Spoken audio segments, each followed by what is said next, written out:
মেক্সি পরতো, মেক্সির নিচে দিয়ে হচ্ছে মানে যে পেটিকোটগুলো থাকে সেগুলো পরতো না। নাক ফুলটাও দিয়ে থাকি না, যাতে আমার দিকে তারা নজর না দেয়। নাকে ফুল দিলে এই আরবিয়ানটা এমনি তাকায় থাকে। শেষ হলো ওই বাড়িতে, তখন আমি বুঝতে পারছি এই বাড়িতে একটা কিছু হয়।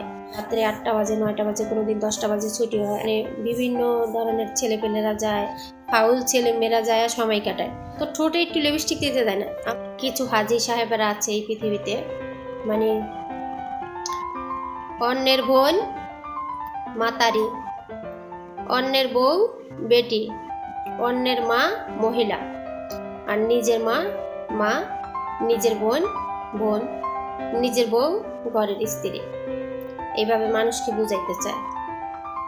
তো যিনি আমাকে এত সুন্দর করে কমেন্টস করে গেছেন, আপনার ব্যবহারটা ভালো না, আপনার ব্যবহার ভালো করেন। তো আমার ব্যবহারটা কোন দিক থেকে খারাপ দেখলেন, ডাইনে বামে পিছে আমি কোনো দিকেই খুঁজে পাই না। তবে আমি এতটুকু জানি, সত্য কেউ যদি অন্যায় করে সত্যর প্রতিবাদ করতে চাই। আর হচ্ছে আমার প্রবাসী বোনদেরকে যারা বিনা দোষে গালিগালাজ করে তাদেরকে মনে করেন প্রত্যেক দিন জুতা ঝাড়ু যা কিছু আছে তা দিয়ে পিটাইতে চাই। সেখানে আমার ফাঁসি হোক জেল হোক তাতে কিছু আসে যায় না। তো যিনি আমাকে এত সুন্দর করে কমেন্টস করে গেলেন, হাত ব্যথা হয়ে যেতেছে প্লেটটা ধরে রাখতে, তাই খানি না।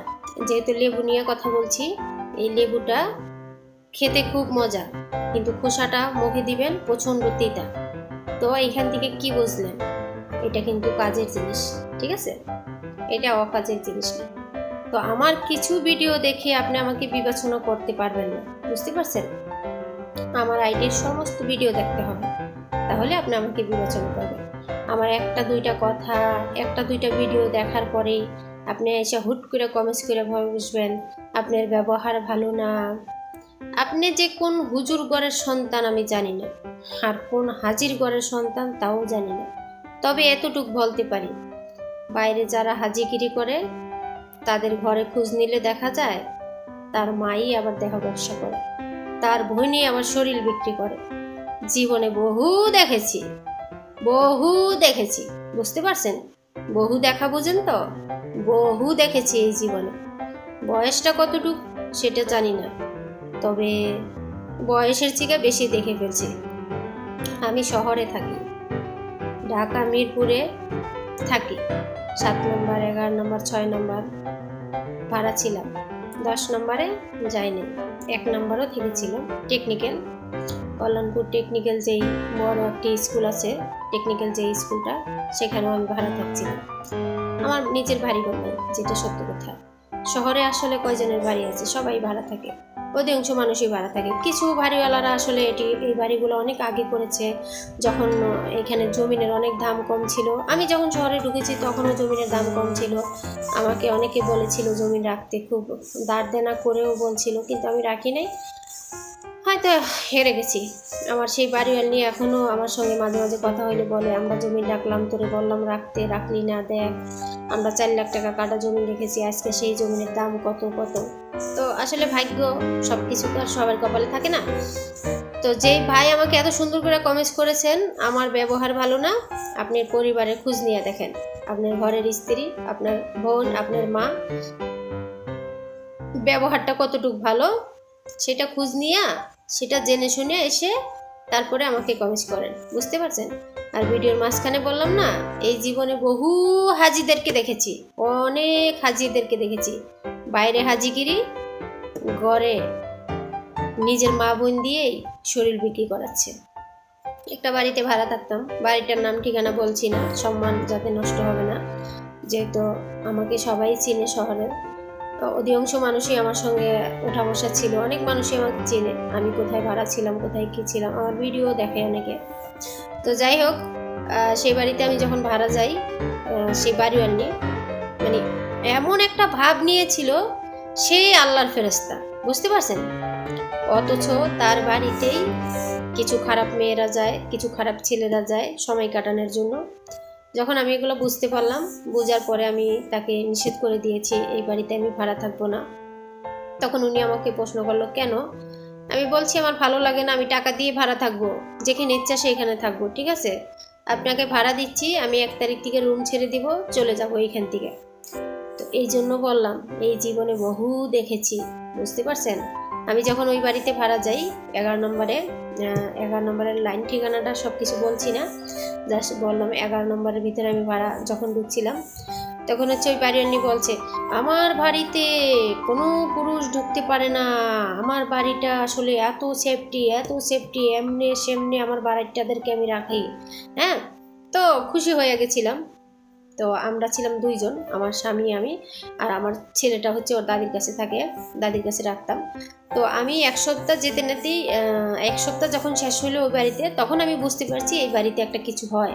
যেহেতু আমি সকালে অফিসে যাই, আবার রাত্রে 8টা বাজে, 9টা বাজে, কোনো দিন 10টা বাজে ছুটি হয়। আমি চাকরি করেছি, আমি ভালো ভালো ফ্যাক্টরিতে চাকরি করেছি, 7 নাম্বার মার্ট ডিজাইন, মার্ট 2000, তারপরে আছে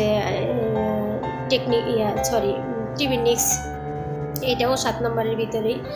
এই সকল গার্মেন্টসে আমি চাকরি করেছি, আলহামদুলিল্লাহ সম্মান নিয়েছিলাম।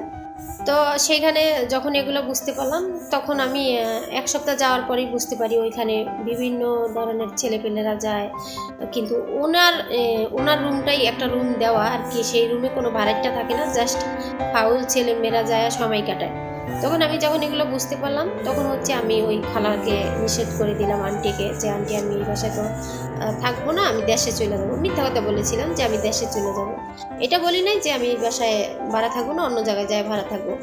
জাস্ট এতটুকুই বলে ওই বাসা থেকে আমি বের হয়েছি, আর আল্লাহকে ডাকছি যে আল্লাহ তুমি আমার সম্মানটাকে নিয়ে বের হইতে দাও, আমি এতটুকুই চাই, আমার এই সম্মানটুকুর মূল্য অনেক বেশি। তো আমরা যারা পরবাসে থাকি সবাই খারাপ না, বুঝতে পারছেন? হ্যাঁ, কিছু অংশ মেয়েরা আছে, আমি আবারও বলি, আগেও বলেছি, এখনও বলি, কিছু অংশ মেয়েরা আছে যাদেরকে দেখবেন সব সময় হাতে নীল পালিশ দেওয়া থাকে, চোখের নিচে জড়ি দেওয়া থাকে, ক্যামেরার সামনে আইসা বৈশা বৈশা চুইনগাম খাচ্ছে করে, তারা 100তে 100 খারাপ কাজ করে টাকা ইনকাম করে, বুঝতে পারছেন? সে যদি বলে তার বাবা মায়ের কসম দিয়েও বলে, তাও আমি বিশ্বাস করি না। কেন করি না সেটা বলি। আমরা যারা বাসায় কাজ করি সাধারণত ঠোঁটে একটু লিপস্টিক দিতে দেয় না। আমাকে অনেকে কমেন্টস করেন, আমি দেখি আমি নাকে ফুল দেই না কেন, নাকে ফুল দিলে আমাকে সুন্দর দেখা যায়। আমি আমার নিজের সম্মানটাকে ধরে রাখি, বুঝতে পারছেন? আমি নাকে ফুল দিলে এই আরবিয়ানটা এমনি তাকায় থাকে, মানে দেখতে একটু সুন্দর লাগে, সেই জন্য আমি নাকের ফুলটাও দেই না, নাকের ফুলটা খুইলা রাখি। কারণ আমরা বাঙালিরা নাকে ফুল ফললে, মেয়েরা বিশেষ করে নাক ফুল দিলে মেয়েদের চেহারা আরও দ্বিগুণ সুন্দর হয়ে যায়, বুঝতে পারছেন? তো আমি সেই কারণে হচ্ছে নাকের ফুলটাও করি না, বুঝলেন?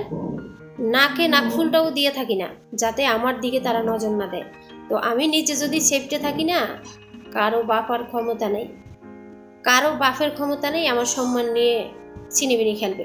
অনেক মেয়েরা দেখেন না, হাউমাউ করে কান্নাকাটি করে, আমাকে এটা করেছে, সেটা করেছে, হ্যান করেছে, ত্যান করেছে। তুমি নিজে ঠিক থাকো, সব ঠিক আছে, ঠিক আছে? আমার একটা বান্ধবী থাকতো, রুজিনা করে নাম, ও মানে আমার মতো হিজাব দিত না, ওড়না নিত, আর হচ্ছে পায়জামাগুলো পরতো, সেই জন্য আমি ওকে বলেছিলাম। তারপরে মেক্সি পরতো, মেক্সি নিচে দিয়ে হচ্ছে মানে যে পেটিকোটগুলো থাকে সেগুলো পরতো না। তা আমার বাসায় আসলে আমি ওকে সবসময় বলে দিতাম, নিজে সেফে থাকো, ঠিক আছে? নিজে সেফে থাকো, নিজের, যদিও ওরা ভালো, আমি জানি, আমি যেই ফ্যামিলিতে থাকি ওরা অসম্ভব ভালো মানুষ, কিন্তু আমি নাকে ফুল দিলে, আমি অনেকবার দেখেছি, ভালো পোশাক পরলে, ভালো নাকে ফুল দিলে আমার ম্যাডাম বলেন সবাই এমনি তাকায় থাকে, মানে একটু দেখতে ডিফারেন্স লাগছে এভাবে তাকায় থাকে। তো সেই জন্য হচ্ছে আমি নাকের ফুলটাও পরি না, বুঝতে পারছেন? আমাকে নাকে ফুল দিলে সুন্দর লাগে, সেটা আমি নিজেও জানি, প্রত্যেকটা মানুষই তো চায় নিজের সৌন্দর্য বজায় রাখি, তাই না? তো এটা পরের দেশ, পরের বাড়ি, এখানে আমার সুন্দরের কিছু আসে যায় না।